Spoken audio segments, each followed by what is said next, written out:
Abrindo Portas se trata de uma iniciativa criada por uma consciência buscadora com o objetivo de oferecer a outras consciências também buscadoras a possibilidade de se conectarem, na tentativa de sua expansão nos inúmeros saberes sobre o humano. Aqui, nomes ou identidades pertencentes ao mundo cotidiano não são importantes. Portanto, elas serão preservadas no anonimato, permitindo que apenas consciências se manifestem no campo dos saberes. Abrindo Portas não pretende explorar saberes no campo complexo e erudito, e sim pretende transformar temas, mesmo que complexos, em linguagem acessível, cotidiana, para que qualquer consciência que busca sua expansão possa avançar no campo do entendimento dos vários temas que serão abordados. Entendemos que não existe o milagre de saltos quânticos no campo da evolução das consciências humanas. Portanto, não há a pretensão de oferecer um caminho para a iluminação. Existe sim a missão de oferecer a cada encontro pequenos lampejos de luz que mostrem à sua consciência o caminho da sua expansão ao compreender os temas expostos. Basta para isso que você esteja com sua porta aberta, assim como estará a nossa, e permita a troca de saberes. E lembre-se sempre, a porta que permite a expansão da sua consciência somente se abre de dentro para fora. Não há como oferecer expansão quando uma dessas portas estiver fechada.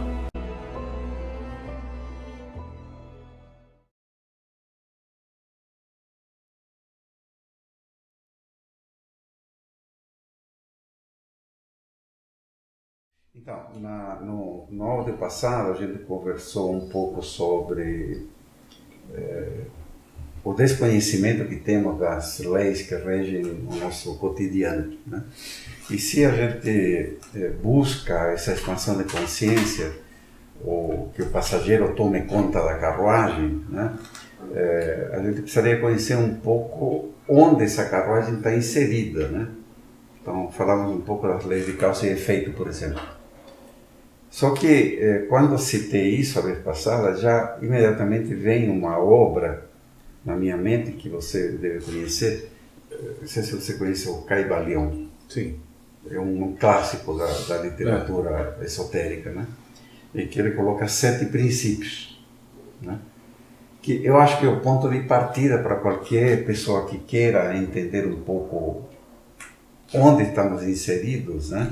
Ler um pouco sobre essas leis, porque ali fala exatamente do causa e efeito, né? Que é uma dessas leis que faz parte do nosso cotidiano.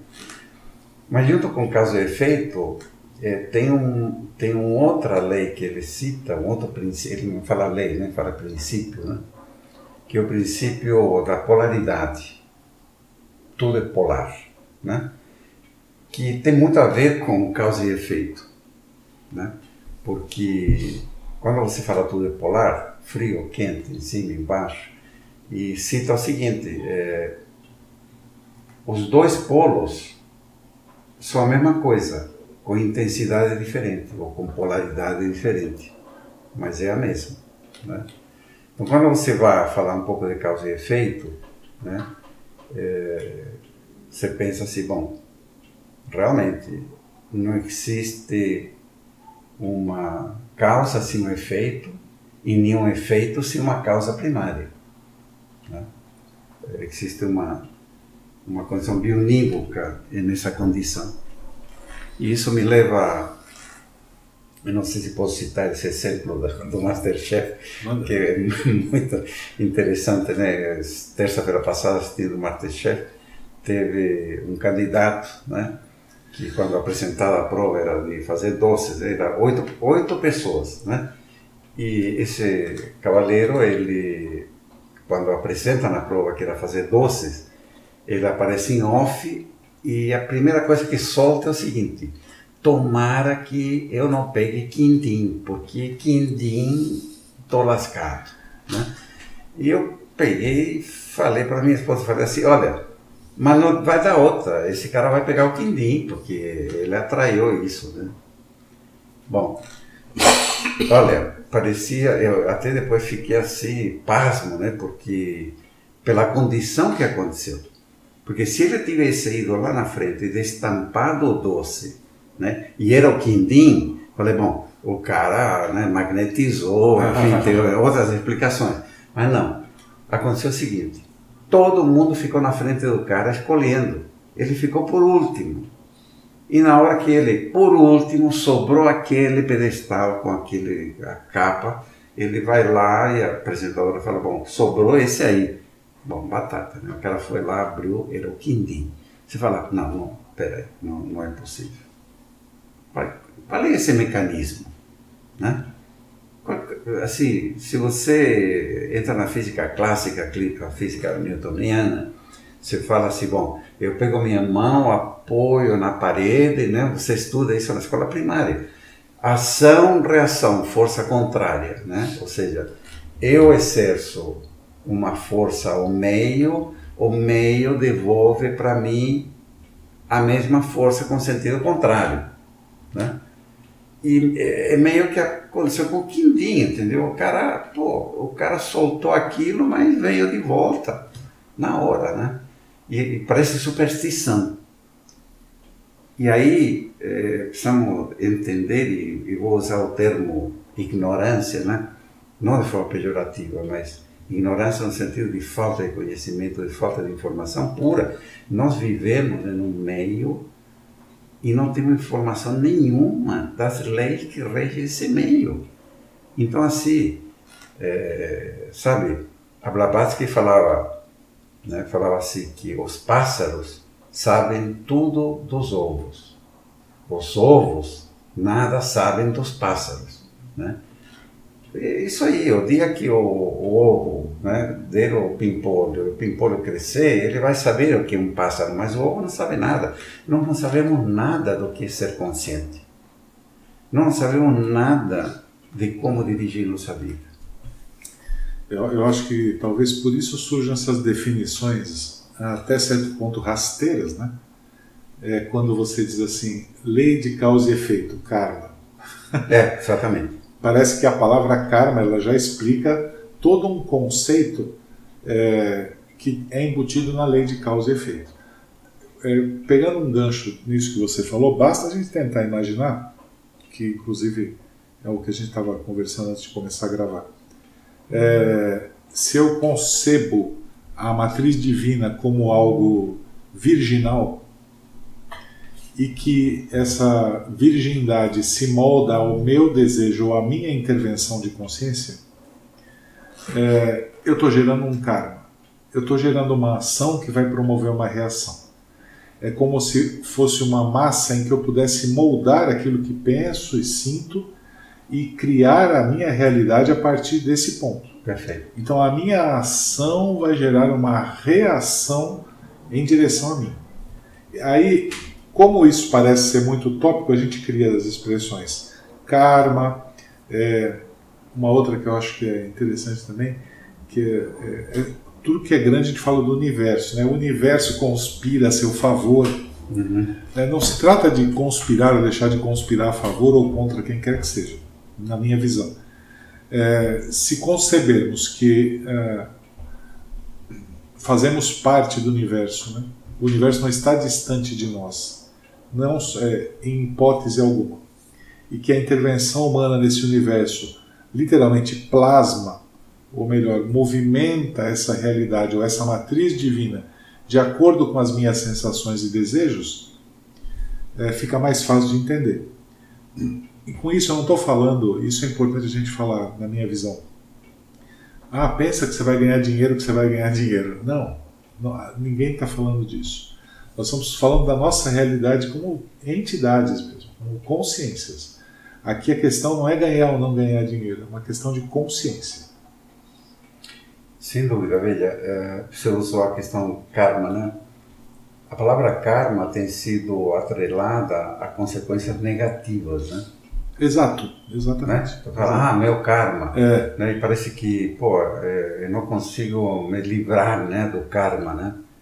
Parece que estou sendo castigado pelo que eu fiz, vida. Isso é um conceito, uma visão totalmente católica, né? Proveniente da religião, né? Onde tem alguém que pune você. Isso não existe no conceito de energias, isso não existe. Uma consciência que vai punir. Não, ao contrário. Eu fiz um movimento de energias e gerou a consequente reação de energias que me envolve. Posso dar um exemplo? Eu acho que dá para a gente ter uma ideia de... Seria mais ou menos como se você, sem saber nadar, pulasse no oceano. Obviamente você vai ser punido, porque as águas vão invadir o seu corpo e vão te matar. Exatamente. Né? Então não é essa, é uma lei. É uma lei. É uma lei. E veja, temos que entender de que a ciência hoje, principalmente os cientistas que estão na linha de frente dos descobrimentos, né, científicos, das provas científicas, estão desmistificando muita coisa. E aí temos que citar esse senhor fantástico, Bruce Lipton. A Biologia da Crença é o livro o livro mais contundente e famoso, que mostra toda a pesquisa que ele fez, onde ele demonstra que nossas crenças, né, modelam o ambiente. Ele demonstra isso. Isso já não é mais um credo assim esotérico, é prova científica. Então, nossas crenças, né, modelam o nosso ambiente. E aí vou citar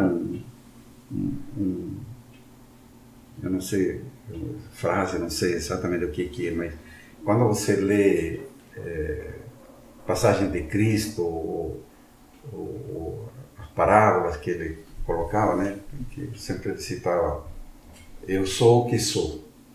Né? E estudando e lendo um pouquinho esse conceito, eu sou o que sou, que assim, eu não tinha entendido exatamente a profundidade que tem esse eu sou o que sou. Se você olha para mim, você vai ter uma leitura de quem eu sou, pelo que eu visto, como que eu me comporto, o que está ao meu redor, o que eu tenho de posses, enfim, você vai fazer uma leitura ampla, né? Inclusive daquilo que eu falo, da minha cultura, da minha educação, enfim, você tem uma leitura 360. Você pode dizer, bom, ele é mais ou menos isto.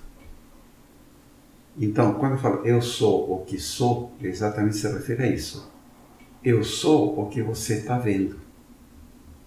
Eu não sou mais nem menos. Mas isso é plasmado pelos meus credos, pelo que eu realmente sou. Então, o que você vê é o que eu sou. Então, se eu sou uma pessoa doente e me julgo doente, eu vou ser doente. Eu não vou sair disso.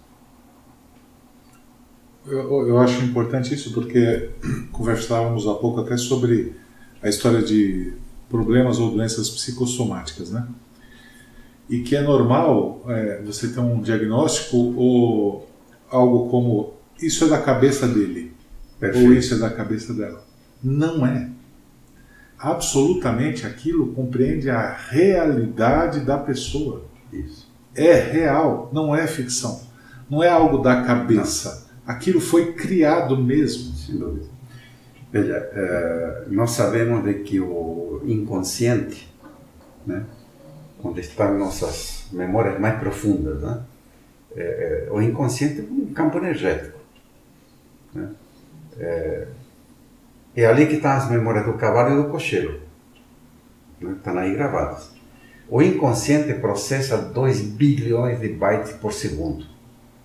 E nossa mente racional consciente aqui fora processa 2.000 bytes por segundo. Ou seja, nosso campo de raciocínio lógico é limitado quando comparado ao campo do inconsciente. Então, mesmo que eu esteja falando com você, o inconsciente está trabalhando. Ele está, e se eu lá tenho uma memória de um credo que eu sou doente, eu estou plasmando isso inconscientemente neste campo da matriz. A questão é, como que eu mudo isso? Exatamente. Esta que é a grande questão, como que eu mudo isso? Né? E aí que entra a figura do passageiro, do cavalo e do cocheiro, porque no cavalo e no cocheiro é que estão essas memórias. O passageiro é a única porta que nós temos para mudar essa condição. E aí vem, novamente, o que falava uma vez passando. Senta, respira até você aquietar o cavalo e o cocheiro. Até que o ruído, né, mental desapareça e venha o silêncio. E nesse estado você é consciência. E nesse estado você está em conexão com o Pai. E nesse estado você está em conexão com energias superiores. E nesse estado é que você tem que se imaginar equilibrado, saudável, feliz. Plasme isso, né? Plasme isso e agradeça a matriz, que as coisas vão mudar.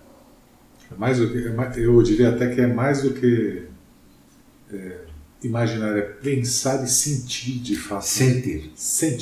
Não tenho a menor dúvida que, veja, o Bruce Lipton, por isso que é importante esse tipo de leitura, porque o credo, ele é sentir puro, é emoção pura, é sentido. O credo, quando você crê em alguma coisa, tem a ver com fé. Tem a ver com, eu sei que isto é assim, né? Então é diferente do que uma informação. É diferente do que um pensamento.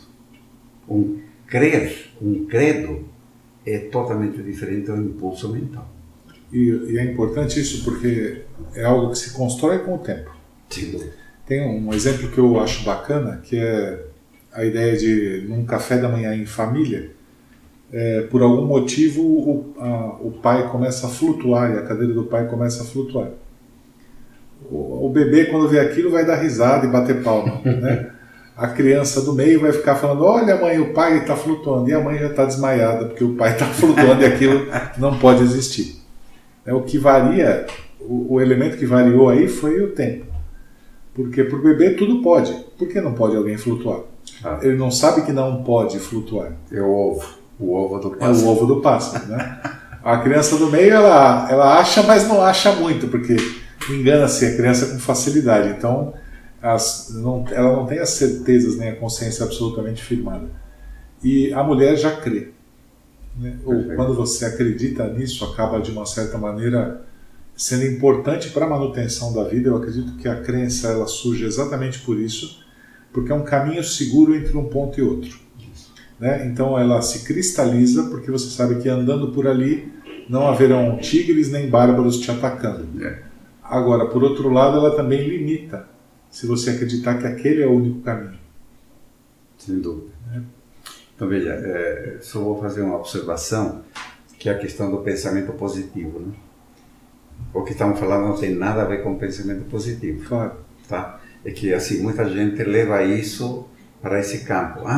É pensamento positivo. Não, pula na água, no oceano e acredita que você vai sair nadando. Acredita que vai sair, né? Pensamento positivo, querido, se joga lá no bar. Não, pensamento positivo é linguagem do cavalo e do passageiro, não tem nada a ver com o que nós estamos falando. O que nós estamos falando é plasmar na matriz, né, uma ideia concebida por uma consciência diferente, totalmente diferente, por um mental, por um emocional. Né? Está falando de uma consciência, né, que plasma um sentir na matriz. Né? Isso é algo que é uma outra dimensão. E isso se consegue através de um estado equilibrado, de meditação, de comunhão, né, de você com você. É um estado puro de consciência, né, onde você está em contato com o Criador. É isso que estamos falando. E por isso que é difícil. Agora, por que o senhor lá do Quindim atraiu aquilo? Você fala assim, mas o cara está num programa de TV. Por quê? Porque o credo, percebe? O credo, na memória dele, ele está profundamente conectado com a consciência dele. Ele acha que isto é verdade e vai acontecer. É coisa do inconsciente conectado com o passageiro, que faz vibrar, né? Então, cuidado, né? Cuidado com esses credos profundos. Veja, essas memórias vêm lá de trás, né? Desde que você é fecundado. Então, o típico exemplo, não sai na chuva que você vai se resfriar. Você fala isso para a criança. Coloca a meia porque você vai se resfriar. O cara cresce com isso como sendo verdade. Nós colocamos uma memória muito forte, mãe, pai, falando para a criança. Principalmente antes dos 6, 7 anos, onde não tem filtro cognitivo, vai direto para o inconsciente. Então, veja como, assim como fomos criados, por exemplo, o Deus está lá fora. Não, Deus está aqui dentro, né? Minha consciência pertence a essa energia, está conectada com essa energia. Mas fomos criados onde há que pedir a um Deus que tudo pode estar lá fora. Precisamos mudar esses paradigmas para poder ser um pouquinho dono do nosso nariz e começar a dizer: eu sou responsável pela minha vida. Eu sou responsável por criar o que acontece comigo, né? Isso voltamos. Fecha a porta, vá para dentro, né? Se tranca com o Criador, seja consciência, respira, se equilibra e cria coisas boas para a tua vida.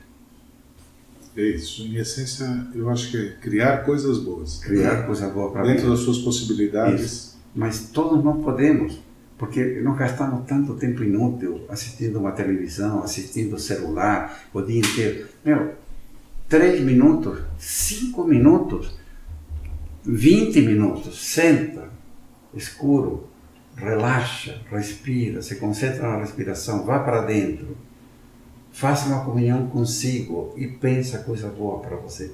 Traz coisas boas. Por último, mentalize um pôr de sol, algo que seja muito agradável. Isso, sabe o que vai acontecer? Você vai gerar uma química tão boa no teu corpo, né, que vai trazer equilíbrio. Trazendo equilíbrio e harmonia e alinhamento energético, né, vai atrair coisa boa para você. Se não quer ir mais fundo de se centrar numa consciência, né, mais fundo de estudar um Bruce Lipton, né, mais fundo do que estudar as 7 leis do Kybalion, né?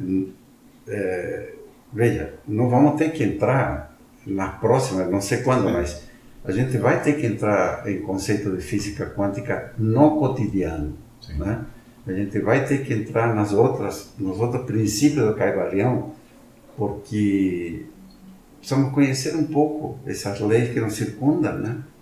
Até para a gente poder saber se posicionar e nadar, né? Isso. Então, acho que a ideia da lei de ação e reação, de uma certa maneira, eu acho que se a gente não esclareceu, pelo menos conseguimos falar um pouco e fazer uma introdução. E eu acho que, no mínimo, despertar um pouco de curiosidade para que todos consigam também olhar à sua volta, estudar, pesquisar, discutir, para poder ter essa... O mais importante da lei da ação e reação é: eu sou responsável pelo que me acontece. Não tem mais ninguém. Eu gero os acontecimentos que virão na minha vida. Não pule no mar. Não pule no mar porque você não sabe nadar, né? Exatamente. Então, eu acho que a ação e a reação, a forma mais contundente é ser responsável, né, da própria vida. Né? E não dizer: fulano me fez isso, fulano me atrapalhou, fulano não sei o quê. Sempre a culpa está nos outros, né? Não, nós somos responsáveis pela nossa vida. Interiormente. Maravilha.